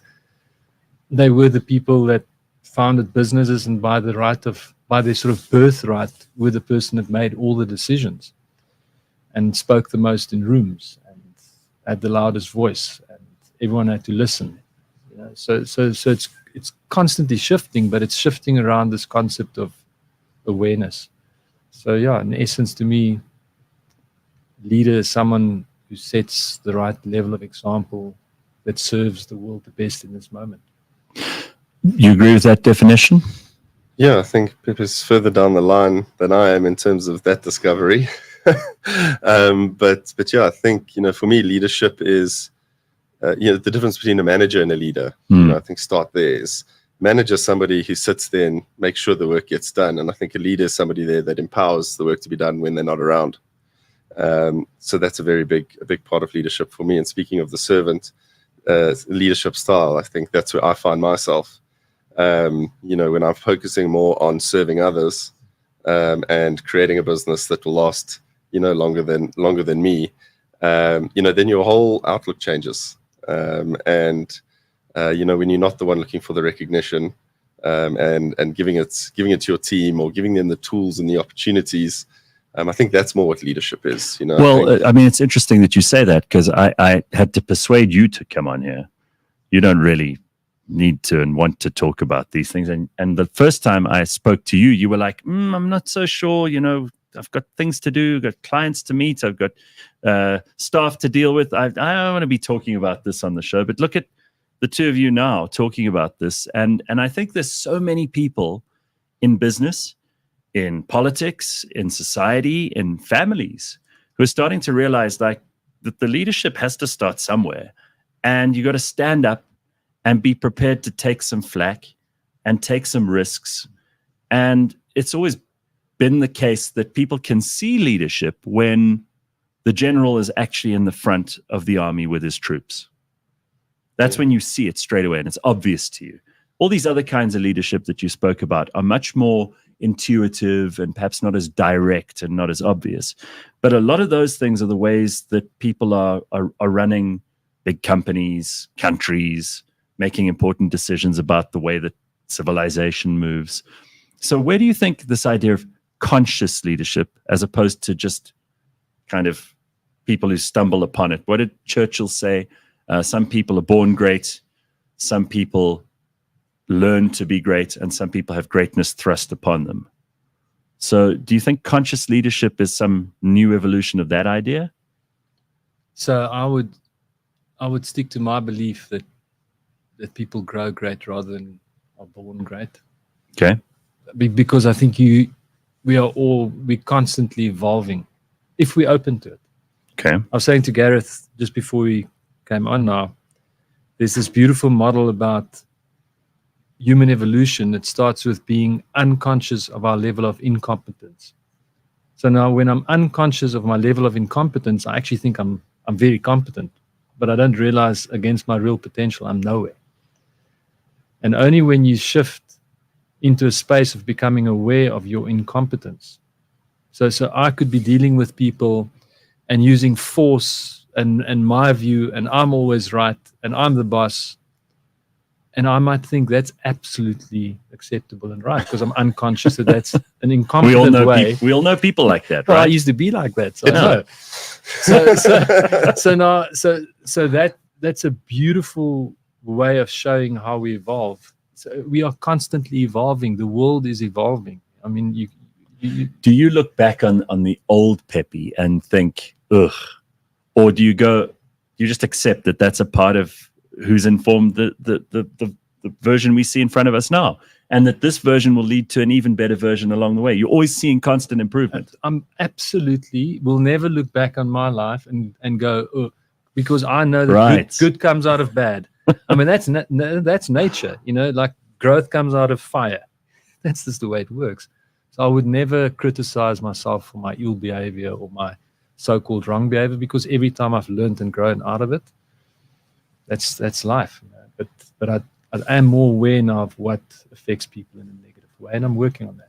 And that awareness is the consciousness. That's the consciousness. That's the base, right? Is awareness, self-awareness. Yeah, knowing your blind spots, I think, has been a big one for me as well. So being able to admit it, being able to not want to be the smartest person in the room, and I think once you start at that sort of base level and being conscious of those micro moments, in your day, it starts to open up the floor for other people to communicate with you more. And that's obviously where I started realizing that the more aware I am, the more safe the environment becomes for the people around you to express themselves. Well, one of the reasons I also thought it'd be a good idea to have you both on the show is because you've been having these conversations online anyway. The two of you have been talking in like direct messages. It's going down in the DMs. Yeah, about this stuff. And I sometimes think that those of us who are not There are loads of people who just accepted the fact that they may be followers rather than leaders, and that's not always a bad thing. We need people who are able to keep society going, and sometimes they're the real heroes. You know, the leaders will get the credits a lot of the time, and they'll also get the blame a lot of the time. But many people in society are quite happy to be followers. The difference is, I think, maybe around what you just said now, is that often the people who see themselves as followers imagine that the leaders don't make mistakes, that they don't have vulnerabilities, that they don't actually have moments of self-doubt. And I'm sure both of you had those along the way. Yeah, I mean, I think if anybody thinks that a leader or an entrepreneur doesn't have fear, it's wrong. I think we just pile through it a little bit more. You know, we've got this maybe it's stupidity or a little bit of grit, but there is fear. I think fear of failure, fear of failing the people around you, the families that you have to feed. But we're all human, I think, at the end of the day, and I think it then grows through to this larger purpose behind it as to why. And I think when your why becomes bigger than money and bigger than the financial output, you know, then your why becomes a lot more, or your purpose becomes a lot stronger, and your drive becomes a lot stronger. You know, so if you now stop looking at money and you start looking at, well, how do we feed 100 families? Those 100 families are actually 200 people or 300 people. Then it becomes a lot easier day to day to go and face those fears and stare them in the eyes, because I don't know for you, but it still happens daily. You know, every day is a school day. Talk about purpose for me for a second, because there's a big part of, and we'll talk about this bespoke conscious leadership journey that you've created and the people you've created it with. But just tell me about purpose, because that's such an important thing, and it's become very fashionable to talk about purpose now. I don't think that it's twee. I don't think it's a nonsense thing. I think it's really important. It's probably at the heart of everything. And the happiest people I've ever encountered, if happiness is a measure that you want to measure your life by, I think it should be, are people who really have found a purpose. And that purpose could be creating something, inventing something, improving other people's lives, writing a song. It could be just about anything. But if you really know what your purpose is, everything else kind of falls into line. Do you agree, Pepe? Yeah. So how long have we got? You've got time. Go ahead. So I quickly want to acknowledge the fact that just in terms of our timelines, I've got about 23 years on Gareth, you know. So and want to acknowledge where he's at in his journey, which is amazing to find someone at 33 exploring the things that he's exploring about his inner self. Scary. I'm like, what? I wish I was there at 33, because I only started this journey at 38. Clearly. It's. I wish one can change the word purpose. It was introduced to our consciousness back in 2010 by Simon Sinek in the business world, you know, right. And along with that why stuff that Gareth just brought up. Huge. Well, that's the main big talking point. It was embraced by Larry Finch from BlackRock in 2018 when he sent an email to all his stakeholders. You all got to be more purposeful in business. You can't just be in it for money. I mean, it's such a complex concept. I don't think anyone really understands it to the level that it should be understood. I'm quite clear that my experience with it was super deep.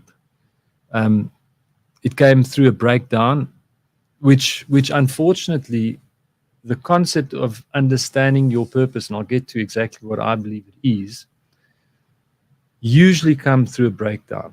I mean, Carl Jung supported that as a thought. Spiritual enlightenment comes through breaking down. So you have to have a breakdown before you have a breakthrough.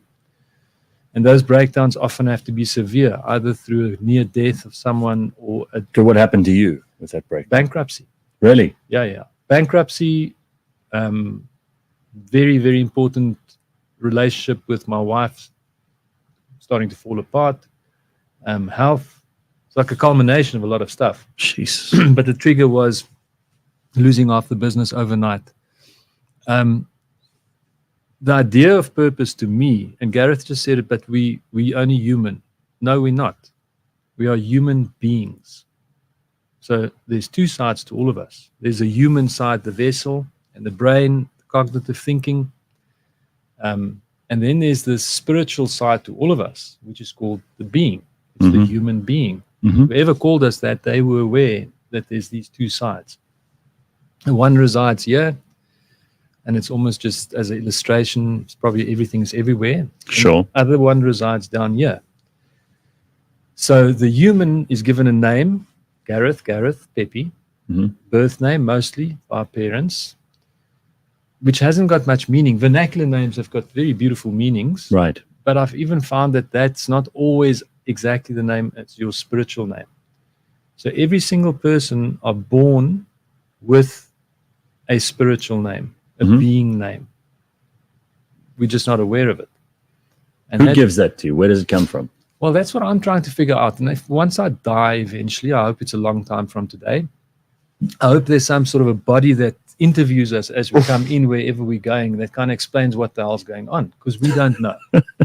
Welcome, Obile. So yeah, this, you were quite close in that interview with Gareth that this is how it works. But Okay. Yeah. so where does that come from? Well, I always have these conversations outside of any religion, but it comes from something greater than, because if you look back on your timeline, there's some synchronicity that happens at certain moments in time that you cannot explain after the fact when you look back. Steve Jobs always said, look back at the dots and you start seeing magic. So, but it comes from somewhere. It comes from whether it's oneness, whether it's the greatest spiritual beingness of the planet. But in my experience, you are born into this world with that being name, which we die without finding out what it is. That's frustrating. So, but you can do the work. He's definitely doing the work. He's doing different processes to start interrogating his deeper inner self, but that inner self has a name. And I found in businesses are usually given human names, Nedbank, South African breweries, Joe Public, Wrapped. But we don't do enough work to find out what is the being name of that business. Its reason for being, beyond money and profit. Does that name, do you think, relate maybe to our purpose? That name is the purpose. Right. Oh, are you saying in business? Yeah, your spiritual name, in business and personally. So the two are different. Okay. So you will, because your business, you're a founder of a business, you're a founder of a business, I'm a co-founder. So they're like our children. Yeah. Your child won't have the same purpose as you. No. Because then you're enslaving that child with your view. Right. But there will be synergy. So my personal purpose is 100% aligned to Joe Public's purpose. It's a fascinating insight because when you interrogate it in business and you go and find what is that one word, that being name of your business, it often has nothing to do.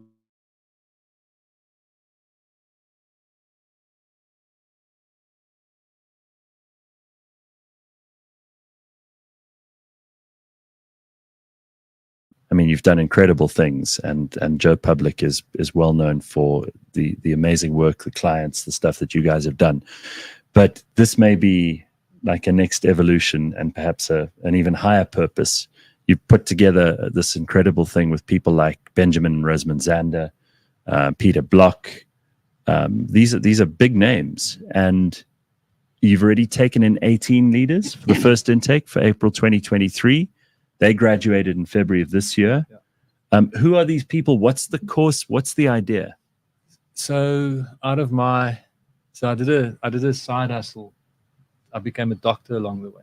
Because I was so. I did say Dr. Pepe. I did. No, you don't have to say it, Gareth. I'm saying it enough myself. So trust me, anyway, if we have a medical emergency, you're not that kind of I'm doctor. not that guy. Okay, yeah. On the plane, don't call me.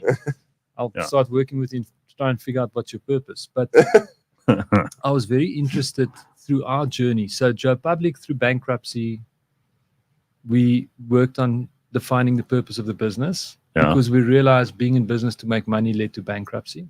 So right. there must be a greater reason for being in business. And I really believe that's played a huge part of our success. Okay. But then what I found as the business expanded, we were not able to implement the purpose throughout the business to the level that it should. So if you ask me gut feel, what's our purpose implementation today, 15 years later, it's probably below 20%. We talk the purpose, we're not living the purpose. Wow. So then I went and did my whole thesis on that And interestingly, every single business that talk purpose, it's like 2% implementation. So everyone wants to do this thing, but they don't know how to do it. And what I found was interesting, the big gap I found is the reason it's not working is because people aren't aware of their personal purpose.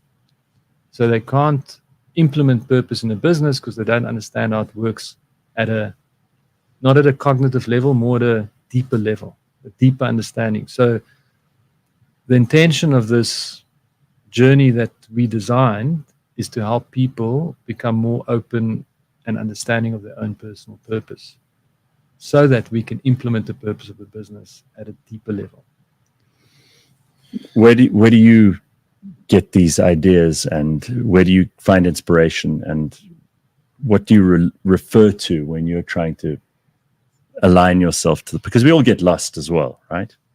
Yeah, Gareth? I mean, just talking about purpose and implementing it, I think that's what we're trying to do as well, and I think that's the most difficult part, and it's why we're trying to scrap KPIs and create a value matrix instead, and try to raise. You're talking specifically now about the business, so KPIs being what key performance indicators. Yeah, which is these are ways mental you measure models that we've been boxed into doing since school. But these are ways that most companies forced ways of thinking. Most companies will use these things to measure efficacy and productivity and all that stuff. But, and you say that's not the best way to do it. Well, I don't think so. We're about to find out. Okay. But I believe also, we're all humans, so it's the intangible pieces that we need to focus on. Everybody feels, everybody, can understand and has love and emotion and all of that. So if we can focus on the value creation or co-value creation within the business, then it's inevitable in my mind that you'll hit the result. So agreed with the focusing on the money. We were just chatting before as well, take yourself out of the business. If your values and your culture is not there, then that's going to disappear or it's going to degrade. So for us, it's about, for us and also myself personally, it's about focusing a lot more on the values, a lot more around love and respect, and accountability, and making sure that everybody within the business starts, embracing those and living those day to day, because that's inevitable then that the frequency of the business will change. Because everybody will want to be better human beings, themselves firstly, and for one another. I mean, try sitting around a room where everybody's happy and being grumpy. It's almost impossible not to laugh. And I was using the example earlier, that's a sports team. You can go out for a duck, but your team wins. You're going to run onto the field and say, yeah. Even if you weren't part of that. Exactly. So overall, that frequency change is going to come. So, yeah, I think the models that exist currently are very archaic, and I think they were built I think back in the day to send people to war. You must learn certain things certain ways, and that's stifled creativity and stifled ways of thinking. And the Industrial Revolution, where people were they were made into machines that had to do very specific tanks jobs. in warehouses anymore as children. So, I think although the Chinese and those Chinese kids are making some great stuff. I mean, I'm shopping on Temu all the time for their stuff that they make with their little hands. Just to create a safe space for creativity. I know both of us obviously in the creative space, but a creative person or an artist can't work in fear. I think there's a fear which a lot of the old school industry would work on, under pressure and fear. Pressure is inevitable in this industry, but safe space is key. And a safe space comes from being vulnerable.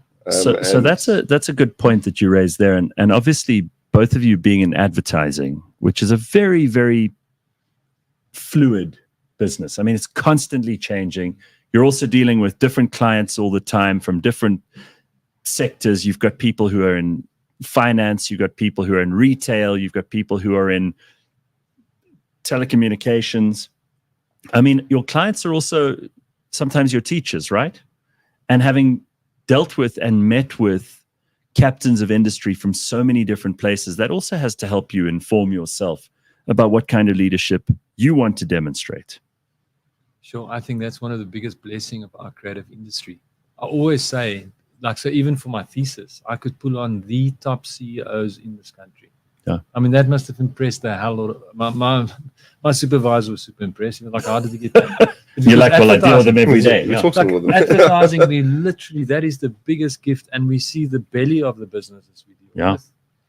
And we see, and I suppose that definitely played a role in me starting to question, Because where do they just pop up? You see everyone's talking their vision, and you start realizing that all those visions are self-serving. Mm-hmm. Then you see everyone's talking values and missions, but no one in the business understands it. It's just a slide on a Just PowerPoint. it just lives on the wall. Yeah. You ask the first person, they don't know.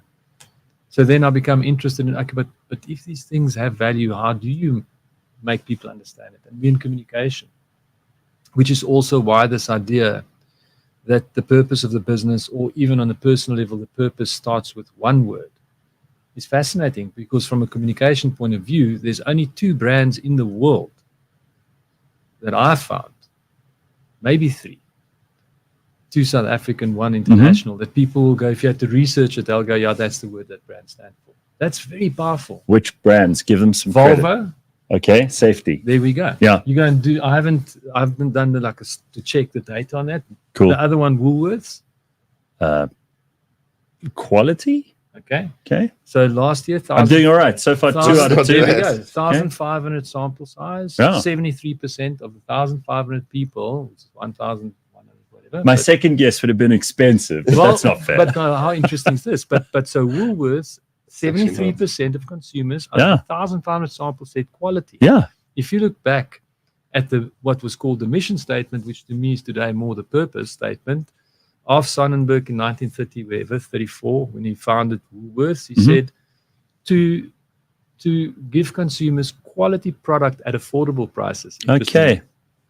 And that they somehow managed to keep that, they call it a golden glove or invisible golden glove that holds that business together. It's still there. Yeah.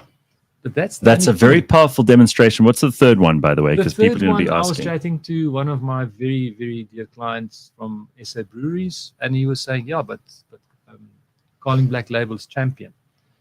I thought you would say breweries generally. I would have said drunk. Yeah, well, that's one as a non-drinker. I stand for them because I would push them to position themselves outside of your harder liquor because it's beer. Okay. But interestingly, that was the third one. But I don't think it. I'd love to test those things. But those other 2, absolutely. Yeah. I mean, you call them. Yeah. Now think of the power of that. Yeah. If you're able to define yourself with that clarity, that's strategically, that's brilliant. And most people, we don't have strategies for our lives, so we just go weekend to weekend to weekend. So once I found my strategy for my life, I wrote a 25-year plan towards 2032, 207, and I've already written my next 25-year plan towards like the 2060s, So it's like inspires me. It was a strategy on a page and not, a long intro. It was a 1-pager with like a load of things, but it's super empowering, Gareth. I think it gives you, and you talk about like the fears, and I've got zero anxiety. Yeah. Like zero, because I've got this rudder.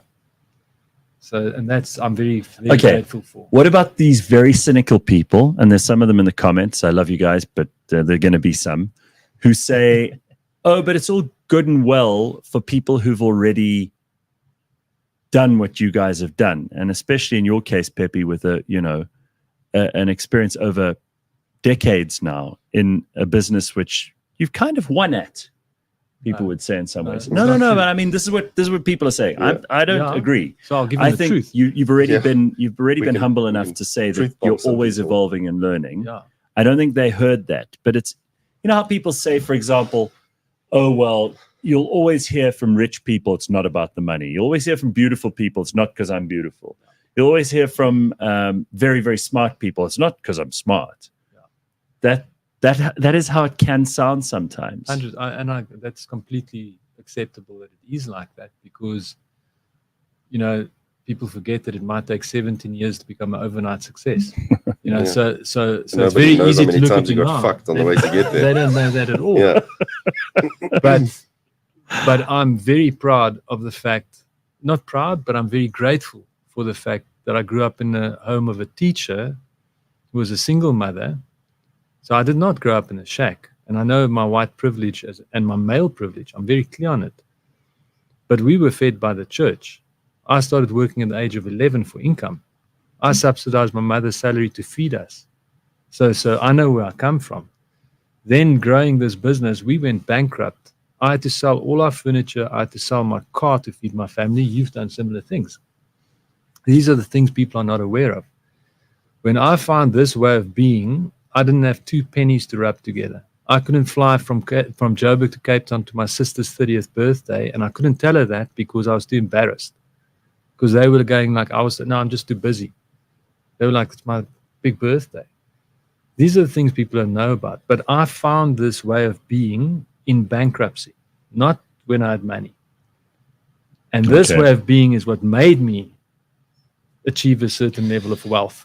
Yeah. So that I find fascinating, that when I worked for money, bankruptcy, when I worked in service of something greater than that, I made a good amount of money. Yeah. I completely agree. I think focusing on the money is where you fall short. Focusing on, like for me as well, the service of the people. And I always say, it's easy to say you don't need money once you've got money, but starting a business is tough. And like you said, I mean, recently also, our business, it's been a tough year for business overall, and being vulnerable and I stick to that, like you've just been now, as well as, last year, sold cars, sold all assets, make sure salaries were paid, never missed a salary date. I think COVID did that for a lot of people, right? Never missed a salary date, never retrenched one person. And so yes, it's easy to be a comment warrior. Is it Ruth, or who was it? No, Ruth's the chairman of the comment section. She would never say something like that. But Percy does say, I can't afford to pay attention. Yeah, I'm on that level too. Don't worry, I'm sitting here running out of a bundle. But it is that I think a lot of people don't see that from a business perspective, and good for them. I think it's okay to not have to go through that. I think certain people are conditioned for it, or we condition ourselves for it. And the world needs all different kinds of people to make it go around. Otherwise we'd all be fighting for the same things. So I hope you two will carry on sharing your ideas that you otherwise would keep in the DMs. But Pepe, just so that people know, because obviously this course is something which you're offering now. You obviously won't take everybody, and it's going to be a small group of people. How can people find out more? Is there free material available? Are there things that even if you don't want to necessarily get involved, maybe you can't? There are things that you can access. So, and again, it's interesting, and I agree with you. Like, great that everyone has different point of views, and some people go, that's great, some people go, it's fantastic. I'll take my founding partner. He said, because he was one of the first people on the first year, we're taking from the top down in the business at the moment. It's not on offer outside of Joe Public yet. The dream is to make it much bigger. Sure. We've got a school of growth in time. But at the moment, it's internally focused. But my business founding partner said it's the best experience he's ever had. Lisa? No, actually, Gareth, my founding partner. Okay, another Gareth. Yeah, we need more Gareth. Another Gareth, yeah. Not call Lisa. But so it's internal at the moment. What I do on a personal level, very, very selectively, often just once a year, I work with executives on a private retreat, 2 days. Which has had phenomenal impact on the people that has joined me once a year. And for that, they can just reach out on LinkedIn.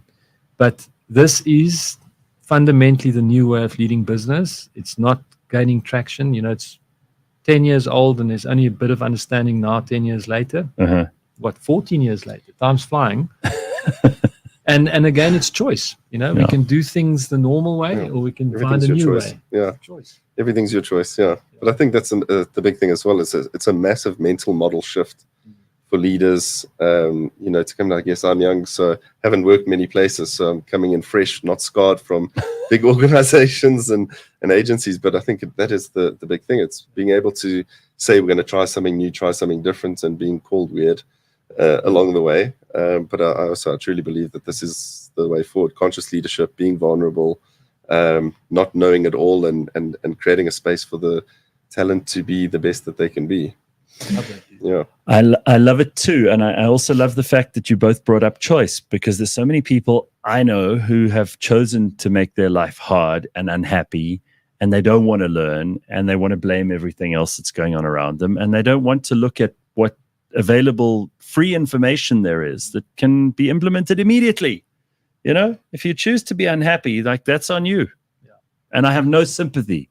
Go fuck yourself.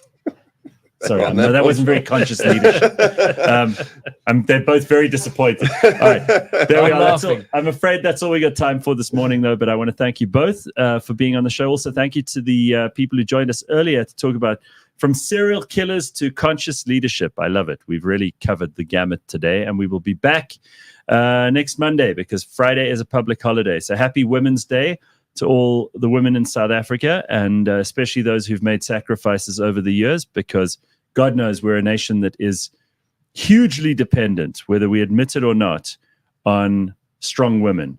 There are women all over this country who are bearing the great burden of doing all the things that so many men have opted out of. So I do think this is one of the few holidays that's completely deserved. As a world, not just a nation. Yeah, Grateful for no. our women. Let me tell you. Yeah. There are rural villages that if they didn't have those grannies, the whole society collapses. I mean, we all know this, right? Yeah. And it's not to make too fine a point out of something that's kind of obvious to people. But this country, we owe a lot to strong women who just get up every morning and keep going. They do it for their kids, their grandkids, their relatives that they don't even have a responsibility for, and they're doing it anyway. So happy Women's Day for Friday. Otherwise, we will see you on Monday, 6 a.m., bright and early. And don't forget, there's also the Burning Platform on the podcast party tomorrow morning, 7 o'clock. Cheers. To stay woke. Like, everybody needs to be woke.